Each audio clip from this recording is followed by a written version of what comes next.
Hey, Retcon Raider here, and welcome to Phoenix Point Backer Build 4. It's been a while since our last backer build, and obviously, the developers have been keeping themselves pretty busy. They've added a lot of new content to this build, and they've also added a lot of new placeholders for upcoming content, stuff that we'll hopefully get to start playing with in Backer Build 5. Now, I originally wanted to do a synopsis video to showcase all this new content, but now that the new progression system is in, it actually takes quite a bit of time to unlock everything. Instead, I thought we'd start with a somewhat more casual gameplay video, kick the tires so to speak. I'll take a look at some of the new features, talk about what the developers obviously have planned, and hopefully this should give you a pretty good idea of where the game is headed. Oh, but before we get started, I'd like to say that today's video is dedicated to Mildly Nuclear. Thanks for your support, Nuke. That said, let's get started.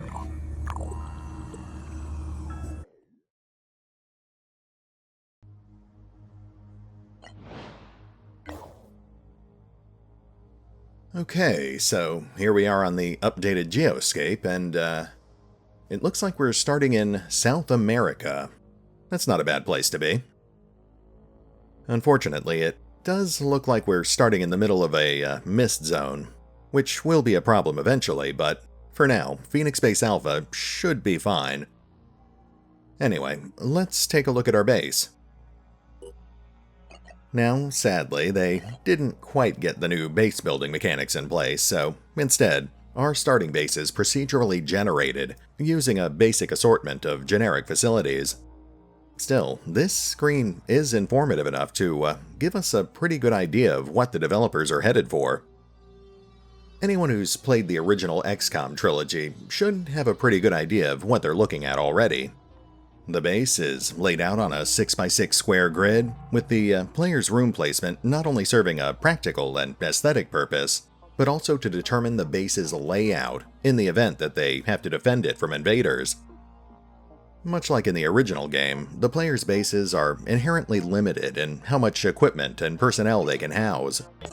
This is heavily influenced by facilities such as the living quarters, and I'm assuming that we'll probably get access to some sort of storage depot as well. On-site personnel seems to be broken up into workers, users, and artificial intelligences, though obviously we don't actually know how any of that works just yet. Aside from that, we've got several other basic facilities, starting with the entrance here. That's pretty self-explanatory. It is worth noting, though, that the entire entrance side of your base is actually highlighted, which seems to imply that eventually you might end up facing invaders who can actually breach the mountainside, meaning that you might not always be able to rely on choke pointing them at your entrance. In cases where your base does get overrun, that's what the access lift is for. I initially thought that this was the base's entrance, but it turns out it's actually the emergency exit. It's essentially a specialized facility to help evacuate your personnel in the case of a catastrophic containment breach. Then you've got the vehicle bay, which is where you store your air transports and ground vehicles, your satellite uplink to keep track of your transports, your medical bay to keep your soldiers alive, food production to keep your soldiers fed, energy generators to keep everything running, the fabrication plant where you do all your crafting, and the research labs where you do all your research. Though, unfortunately, that's not actually implemented just yet. Maybe in Backer Build 5. Then you've got these, what appears to be solid rock formations. I'm guessing it'll take extra time or resources to excavate those spaces, or maybe even some sort of specialized equipment. Let's take a look at our soldiers next. Now, just like in Backer Build 3, we don't actually start with any ground vehicles this time. We'll have to track those down the hard way, through events or by locating other hidden Phoenix Point bases. Instead, we start with 6 basic soldiers to play with, including 2 Phoenix Point assaults, 2 Phoenix snipers, a Phoenix heavy, and 1 elite technician. which the developers weren't originally planning to give us. I guess they decided to go easy, though we will still need experience points and skill points to unlock most of his abilities. Like I said before, Becker Build 4 actually introduces the first elements of character progression into Phoenix Point. We've got attributes, we've got experience gain, we've got 2 perk trees, one based on class and one based on personal history. We've even got our first look at the game's planned multi-class system, though we can't actually play with that until one of our soldiers reaches level 4. Let's go down the list real quick. First up, we've got our soldiers' basic attributes: strength, willpower, and speed.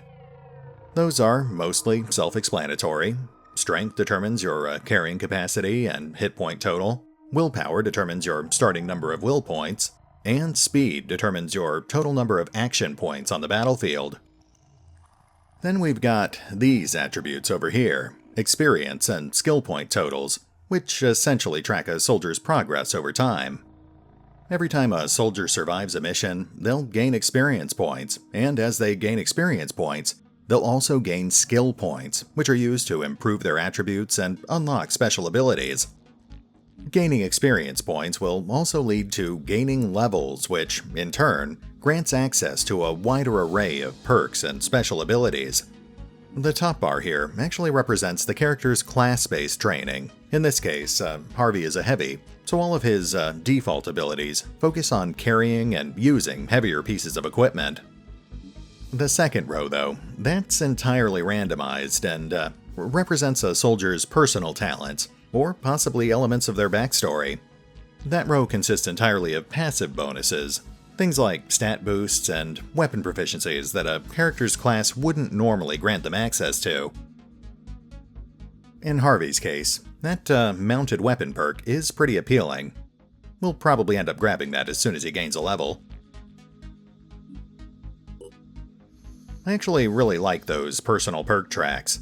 It helps add more personality to each individual soldier and helps them stand apart even if they have the same core class.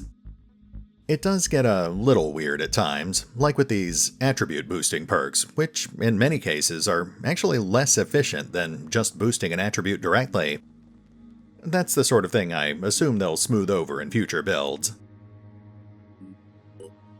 Anyway, we'll worry about perks once we actually start gaining levels. For now, I think you guys get the idea. Now, let's take care of equipment, and then I think we're ready to head out on our first mission. Right off the bat, you'll notice that the loadout screen has gone through some pretty hefty revisions. Items now stack, there's a convenient class filter, and you'll notice that soldiers have a slightly more limited carrying capacity. It's also important to note that Becker Build 4 is actually very frugal about giving you new equipment, so that's why the devs have been uncharacteristically generous here. They've essentially given us one or more copies of every single item in the current Becker build. That gives us a lot of options to play with, but I don't want to go too crazy here. We'll just toss a couple of our soldiers into new Jericho gear, so we can try it out next to their new Phoenix Project counterparts. In most cases, new Jericho weapons will do more damage per shot, but will also have shorter range and smaller burst sizes. It's a definite trade-off.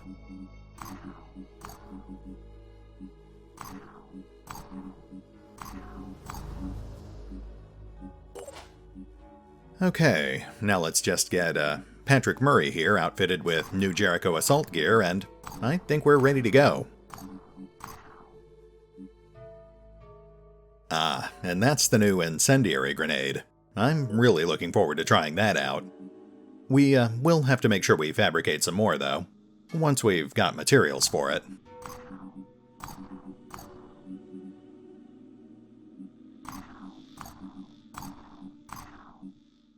Alright, let's commence the exploration.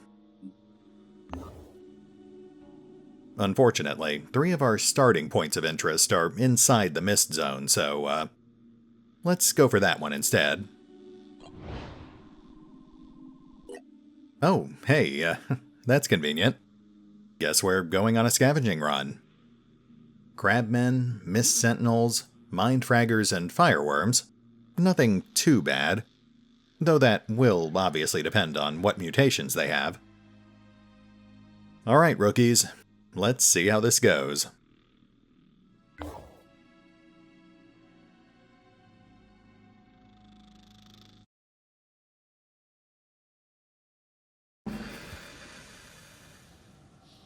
Okay, let's see what we're dealing with here. Well, right off the bat, we've got several mist sentinels and one lonely crabman stranded on the rooftop.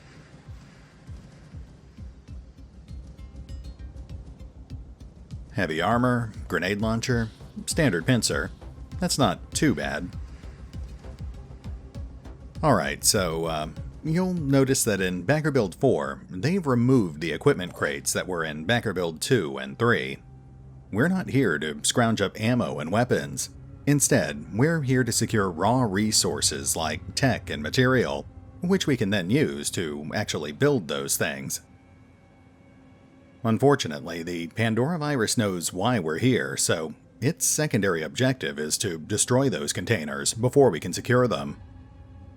We can't actually interact with the containers during the battle, but if we can drive off all the mutants in the area, then we'll automatically collect any containers that survive. Speaking of which, we should probably start by knocking that crabman off the roof.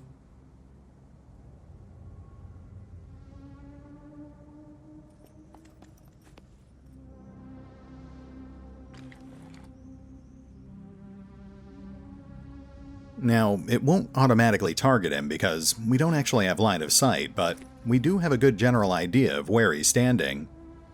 If we use the free aim system to shoot that platform out from under him, he should theoretically fall off the roof.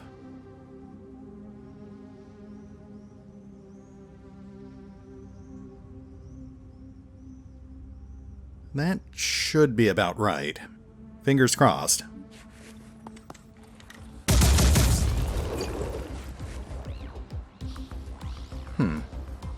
Not quite what I was going for, but that does give us a nice open shot.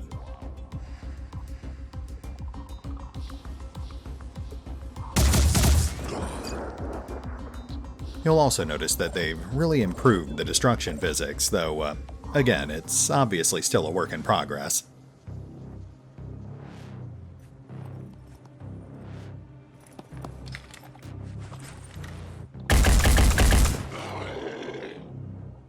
Alright, one more burst should do it. Where's our other assault trooper? There he is.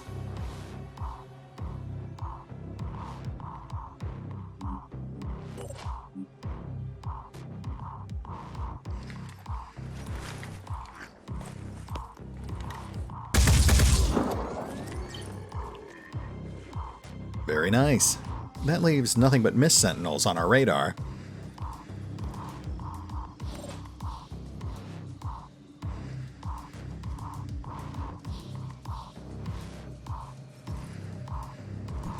Oh, we do actually have one more crabman. Looks like he's up in that window there. Not much of a shot, but we might be able to take out that entire wall.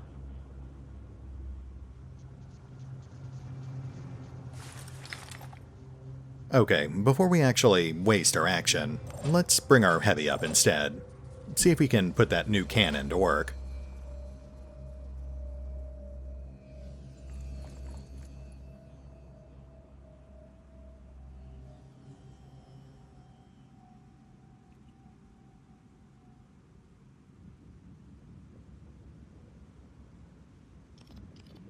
Alright, here goes nothing. Hey, look at that. Okay, we've now got an open shot, so let's take advantage of it.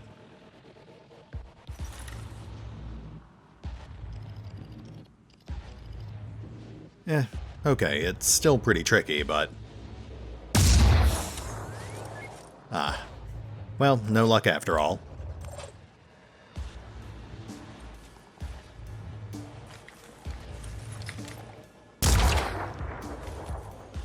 Alright, well, let's see what these guys do.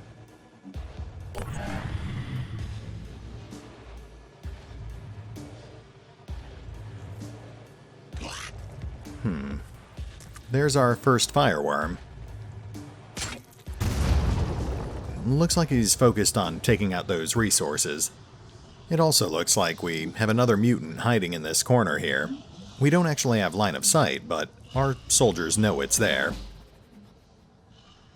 Okay, let's start moving up and see if we can secure those resources.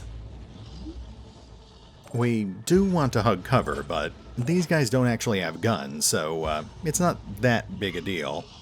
What is important, though, is we have to take out this mist sentinel. If that thing starts vomiting up mist, then it's going to make it a lot harder to take out those other mutants. Gotta love that cannon. Let's bring our technician up to finish the job.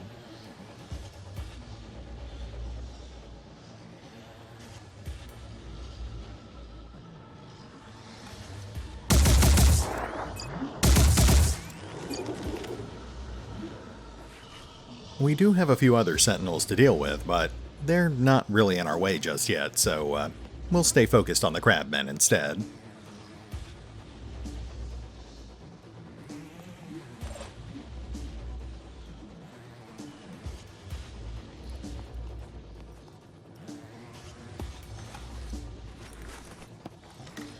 Nope, unless we don't have line of sight. Though we can see that the mutant in the corner was another fireworm. Alright, well, let's just go on Overwatch instead. We haven't really looked at the new Overwatch system anyway. Now, this should be pretty self-explanatory. I'm basically telling my assault soldier what area to keep an eye on, and he'll take a potshot at the first target that moves into his line of sight. As for the rest of our guys, they can start whittling down that mist sentinel.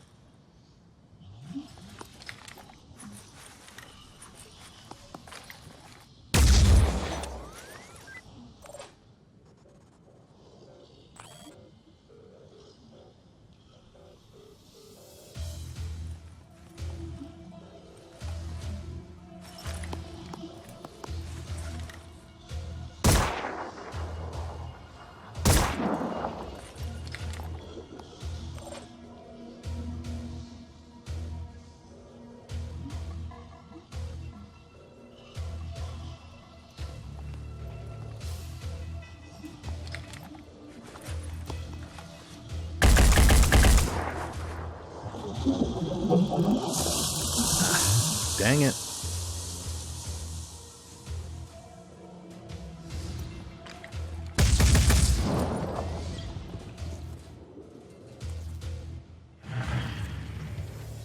Looks like the fireworms are on the move. And we've got one more crabman in sight.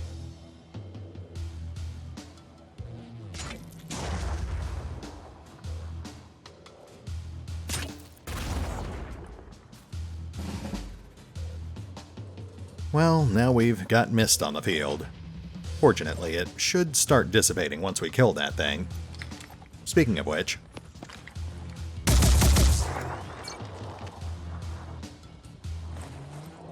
let's see. That leaves 3 sentinels, 2 crabmen, and 2 fireworms left.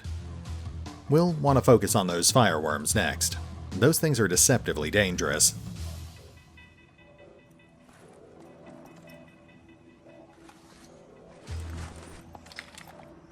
Those things are just too small. Fortunately, although those fireworms are very dangerous, they're also very slow, so we won't actually have to worry about them for at least another turn or two. We'll just keep advancing for now. Take a few pot shots and try to keep that area covered.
just too small.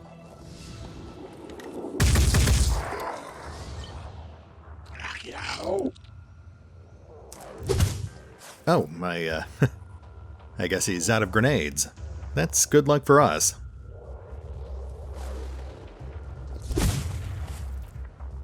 Well, that's a shame. It did keep him busy, though.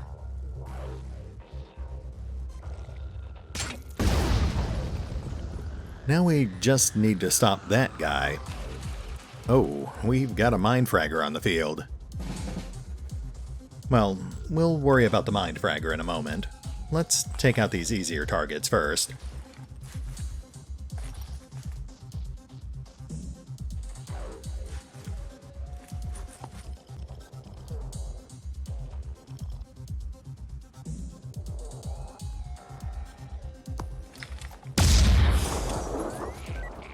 Nicely done. Now the fireworm. Yeah, that was a long shot. We'll just have someone else take it out instead. Nice. Now let's go for the mind fragger. It's tucked behind that barricade over there, but we'll just take out the barricade.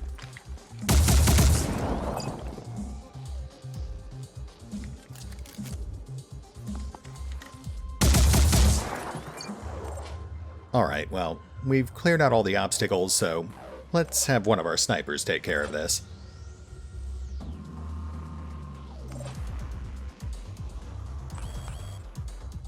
I'd like to go for that crabman too, so let's plan this out carefully.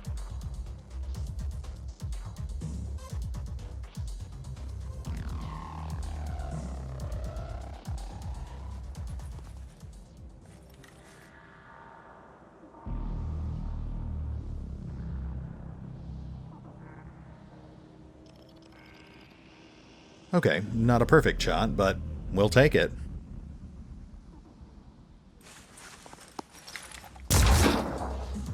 Nice. That thing will drop dead from blood loss next turn. That means we can now focus fire on the crabman.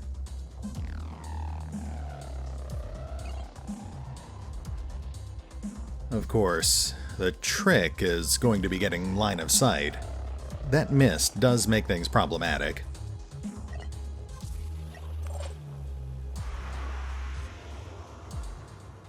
Okay, let's just push up closer.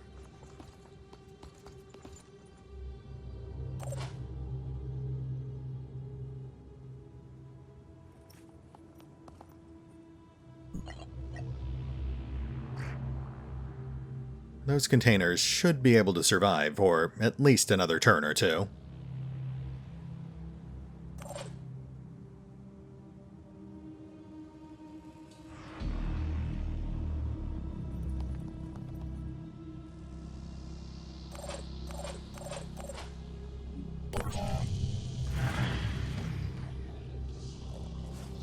Oh, I think he knows exactly what we're trying to do.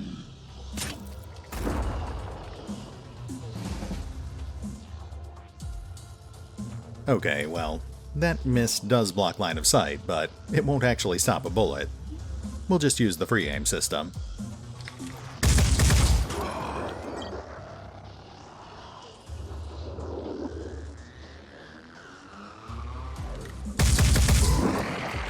Very nice.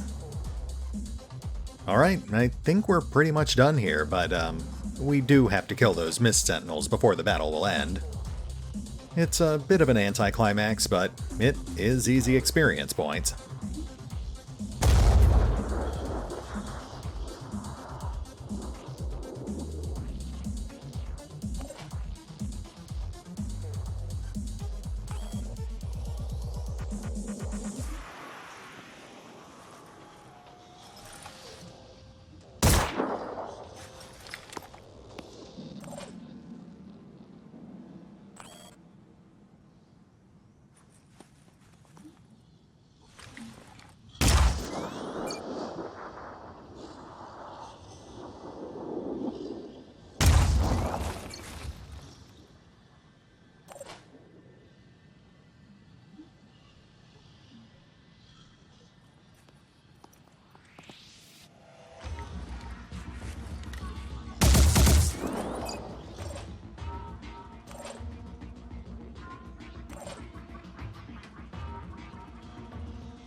Okay, let's wrap this up.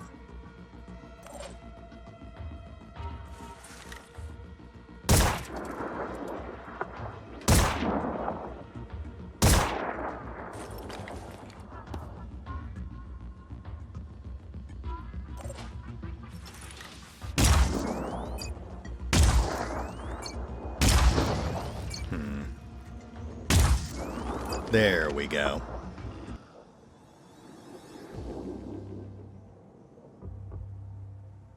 Alright, all things considered, that went pretty smoothly. We got 4 of the 5 containers, and that nets us 5 points for the shared skill point pool. Jacob's up a level. That's one of our snipers. Harvey and Patrick also came pretty close, but they'll have to wait until next time. Nicely done, squad. Let's head home.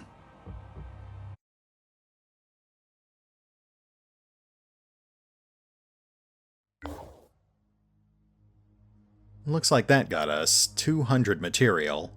That's the most basic resource. It's what you use to make ammo and basic facilities such as radar stations. We'll just have to hope we find food and tech on our next outing. Let's get back to Phoenix Base Alpha.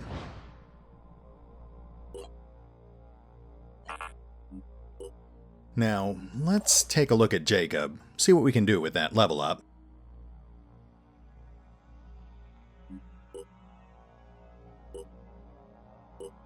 Ah, Jacob.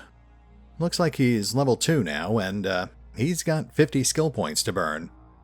Let's take a look at his perks first, and then we'll decide how to spend his points.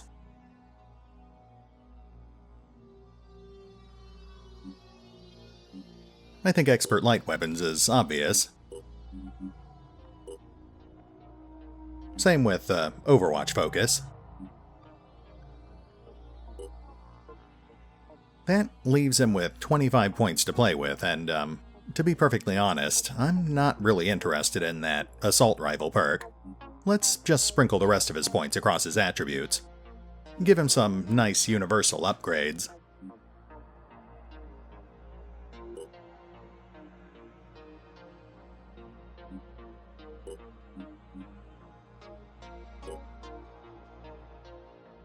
And that's pretty much it.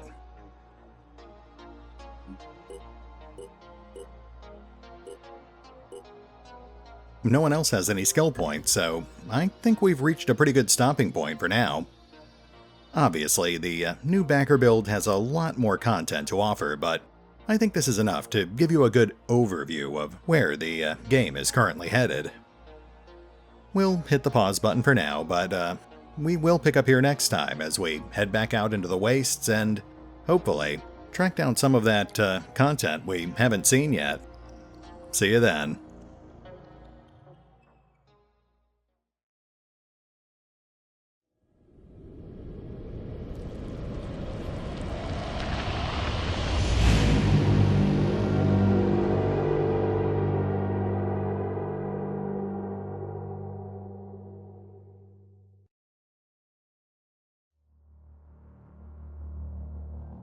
Oh, and remember, although I do love talking about Phoenix Point, you can find out more about the game by visiting the official website, the official YouTube channel, the official Discord channel, the official Twitter feed, the official Facebook page, the official Reddit, or the original crowdfunding campaign over on Fig.